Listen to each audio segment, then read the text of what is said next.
Isang bagong pangalan ang idinadagdag ng Golden State Warriors sa kanilang roster matapos nilang papirmahin ang G-League guard na si Nate Williams sa isang two-way contract ayon sa ulat ni Jake Fisher ng The Stein Line. Ang 27 anyos na si Williams ay kasalukuyang naglalaro para sa Long Island Nets, kung saan sa loob ng 22 laro ngayong season ay nag-a-average siya ng 17 puntos, 6 na rebounds at 2 assists kada laro.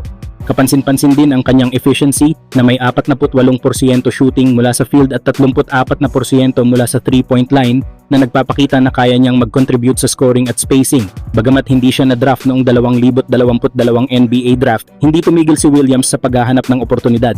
3 taon siyang naglaro sa G-League, una sa Salt Lake City Stars noong 2022 hanggang 23 season, bago lumipat sa Rio Grande Valley Vipers mula 2023 hanggang 2025. Sa bawat season, unti-unti niyang pinakita ang kanyang development bilang isang versatile guard na kayang umiskor at tumulong sa rebounding mula sa backcourt. Ang pagkuha sa kanya ng Golden State ay bunsod ng pagkakaroon nila ng bakanting two-way slot matapos i-convert ang kontrata ni Pat Spencer bilang standard NBA contract noong Pebrero 7. Ibig sabihin, may pagkakataon si Williams na makapaglaro para sa Warriors at sa kanilang G-League affiliate depende sa pangangailangan ng koponan. Sa ngayon, magandang oportunidad ito para kay Williams upang patunayan ang kanyang sarili sa NBA level. Kilala ang Warriors sa pagbibigay ng tsansa sa mga manlalarong may potensyal at mahusay sa sistema, kaya kung maipapakita niya ang parehong agresibong scoring at all-around play na ipinamalas niya sa G-League, posible itong maging simula ng mas matatag na NBA career para sa kanya. Abangan kung paano siya gagamitin ng Golden State sa nalalabing bahagi ng season. Samantala, nagbalik tanaw naman si DeMarcus Cousins sa isang what could have been na sitwasyon sa NBA matapos niyang ibunyag na muntik nang mabuo ang isang super trio kasama sina Anthony Davis at Carmelo Anthony sa New Orleans Pelicans noong 2018. Sa panayam sa Run It Back, diretsahang sinabi ni Cousins na naniniwala siyang may tsansa silang magkampiyon kung nadagdagan pa sila ng isang piraso, at para sa kanya, si Carmelo Anthony ang tamang sagot doon. Ayon kay Cousins, buo ang tiwala niya sa kakayahan nila ni Anthony Davis bilang dominanteng frontcourt duo. Pero aminado siyang napakahirap ng dinaanan nilang kompetisyon sa Western Conference noong panahong iyon, kaya kailangan nila ng isang scorer at veteranong leader na kayang umangat sa malalaking laban. Ipinaliwanag ni Cousins na siya mismo ang nagtangkang i-recruit si Melo papunta sa New Orleans. Para sa kanya, kung natuloy ang pagsasama nilang tatlo, mas magiging kumpleto ang lineup. May lakas sa loob sina Cousins at Davis, at may elite scoring at karanasan si Carmelo sa wing position. Anya, we were a piece away. Ibig sabihin, konting kulang na lang sana para maging legit title contender ang Pelicans.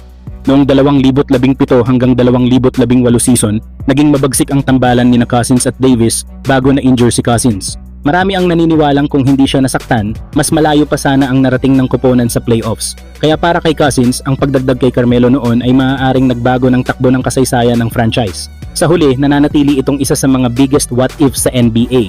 Isang trio na hindi nabuo, pero ayon kay Cousins, may potensyal sanang magdala ng kampeonato sa New Orleans. Samantala, sa nalalapit na off-season at free agency, isa sa mga posibleng galaw na maaaring gumulantang sa liga ay ang sign-and-trade scenario sa pagitan ng Los Angeles Lakers at Detroit Pistons na kinasasangkutan ni DeAndre Ayton at Jalen Duren. Ayon sa mga haka-haka, hindi ide-decline ni Ayton ang kanyang player option upang manatiling valid ang kanyang kontrata na magbibigay sa Lakers ng mas malinaw na framework para sa isang posibleng sign-and-trade deal. Sa ganitong setup, maaaring gamitin ng Lakers si Ayton bilang pangunahing trade piece kapalit ni Duren na isa ngayong all-star at itinuturing na isa sa pinaka-promising young centers sa NBA. Matapos ang kanyang breakout season, nag-average si Duren ng mahigit 18 puntos, 12 rebounds at halos 2 blocks kada laro na nagpapakita ng kanyang pagiging dominanteng puwersa sa loob. Ang kanyang elite rebounding, rim protection at explosiveness sa pick and roll ay malaking bagay para sa Lakers, lalo na sa playoff setting kung saan mahalaga ang depensa at control sa pintura. Mas bata rin siya at mas swak sa long-term timeline ng koponan. Gayunpaman, hindi magiging madali ang negosasyon. Bilang posibleng restricted free agent, may karapatan ang Pistons na i-match ang anumang offer para kay Duren. Ibig sabihin, kahit makahanap ng paraan ang Lakers sa free agency sa pamamagitan ng sign and trade, nasa Detroit pa rin ang huling desisyon kung bibitawan nila ang kanilang all-star center o pananatiliin siya bilang pundasyon ng kanilang rebuild. Sa papasok na off-season, maraming mata ang nakatutok sa galaw ng Lakers. Kung totoo man ang interes at maging agresibo sila sa free agency, maaaring ito na ang susunod na malaking kwento na magpapabago sa landscape ng NBA. Pero kayo mga idol, ano ang masasabi nyo? Maganda bang upgrade si Jalen Duren kaysa kay DeAndre Ayton sa Lakers? People on Cade Cunningham and deposited. There was a beautiful connection between those two. His quick glance over to Cade, free Duren, and now Duren just